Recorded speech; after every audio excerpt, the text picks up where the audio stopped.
ব্যাপারী একটা bike bus ধরছে, এই বাইক বাসের নাম এখন পর্যন্ত কেউ ভাইরাল বলতে পারতেছে না।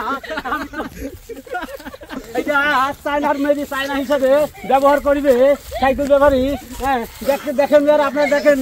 আমরা গ্রামে থাকি, সুন্দরবনের মানুষ, আমাদের কাছে আসলে এইসব সাপ টাপ কোনো কিছু ব্যাপার না। আমরা দেখেন কিভাবে আসলে সাপ নিয়ে মজা করতেছি। আসলে যদি এরকমের করা ঠিক না, এরপরও গ্রামে কিন্তু আমরা প্রতিনিয়ত মাছ ধরার সময় বিভিন্ন ধরনের মজা করে থাকি। অর্থাৎ সুন্দরবনে যখন আমরা মাছ ধরতে যাই, এই সমস্ত সাপগুলো আমরা সব জায়গায় দেখতে পাই, যার জন্য কিন্তু এই সমস্ত সাপগুলোর সাথে আমরা একদম অভ্যস্ত। আর এই সমস্ত সাপে কামড় দিলে তেমন একটা বিষ নেই। আর আজকের আমরা যেই জায়গায় মাছ ধরতেছি, এটা অনেক বড় একটা খালের মতো, যদিও এই খালে প্রচুর পরিমাণে কচুরিপানা, আর এই কচুরিপানার ভিতরেই কিন্তু প্রচুর পরিমাণে জিএল মাছ আছে। আজকে আপনাদের দেখাই এখান থেকে আমরা কিভাবে জিএল মাছ ধরি। আর গ্রামে সবাই মিলে আজকে আমরা মাছ ধরতেছি। আর আজকে সত্যি সেই মাছ ধরার মুহূর্তটা অসাধারণ ছিল। ভাবলাম এই অসাধারণ মুহূর্তটা আপনাদের মাঝে শেয়ার করি। আর গ্রামে অনেকেই হয়তোবা এইভাবে মাছ ধরছেন, এখন আর আসলে এইভাবে গ্রামে মাছ ধরা সত্যি বলতে দেখাও যায় না। তো তারপরে আমরা আসলে আলহামদুলিল্লাহ আজকে সবাই মিলে একসাথে মাছ ধরতেছি, এটা অনেকটা আনন্দের বিষয় ছিল। তো দেখেন আজকে আমরা এই খালে কিভাবে দলবদ্ধভাবে মাছ ধরি। কচুরিপানার ভিতর দিয়ে আসলে এই সমস্ত জিএল মাছ ধরতে গেলে প্রচুর পরিমাণে আসলে পরিশ্রম করা লাগে, সেই সাথে বিভিন্ন কৌশল অবলম্বন করতে হয়। তো দেখেন আমরা টানা জাল দিয়ে জাল টেনে কিভাবে মাছ ধরতেছি। এখানে আজকে আমরা মূলত দুটো গ্রুপে ভাগ হয়ে তারপরে মাছ ধরতেছি। এই সমস্ত জায়গায় কচুরিপানা এই যে দেখেন তোলার সাথে সাথেই কিন্তু মাছ লাফালাফি করতেছে। আর মোটামুটি এই জায়গায় বেশ ভালো পরিমাণে পানি থাকার কারণে আমাদের বেশ কষ্ট করে এই জায়গায় মাছ ধরতে হবে। আর সেই সাথে তো প্রচুর পরিমাণে কচুরিপানা আপনারা দেখতেছেন। এই সমস্ত কচুরিপানা সরিয়ে এক পাশে নিয়ে তারপরে কিন্তু জাল বের দিয়ে এই সমস্ত জায়গায় মাছ ধরতে হয়। আর এখন আমরা যেই জাল দিয়ে মাছ ধরতেছি, এই জালটা দিয়ে আমরা মূলত চরপাটা জালে মাছ ধরে থাকি। অর্থাৎ চরপাটা জালের ভিতরে টান দিয়ে এই জাল দিয়ে মাছ ধরা হয়। সেই সাথে আমরা কিন্তু খেউ জাল বা জাকি জাল বা ফিক জাল অনেকেই অনেক নামে চিনে থাকেন, এই জাল দিয়ে মাছ ধরে থাকি।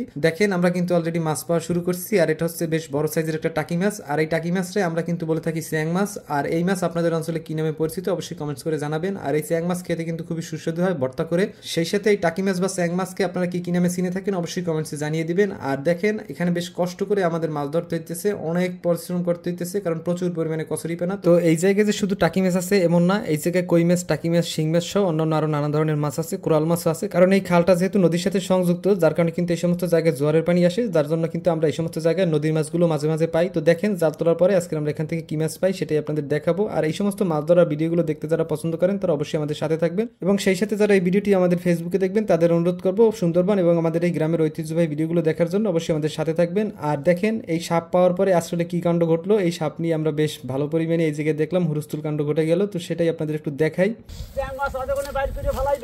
কোথাও রাখতে পারবে না, চ্যাং মাছে কি যে মজা।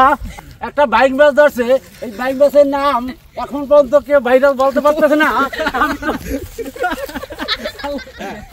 সাইকেল ব্যাপারী এটা চায়নার মেরি চায়না হিসাবে ব্যবহার করিবে সাইকেল ব্যাপারী। হ্যাঁ, দেখেন আপনারা দেখেন, নজর করে দেখেন।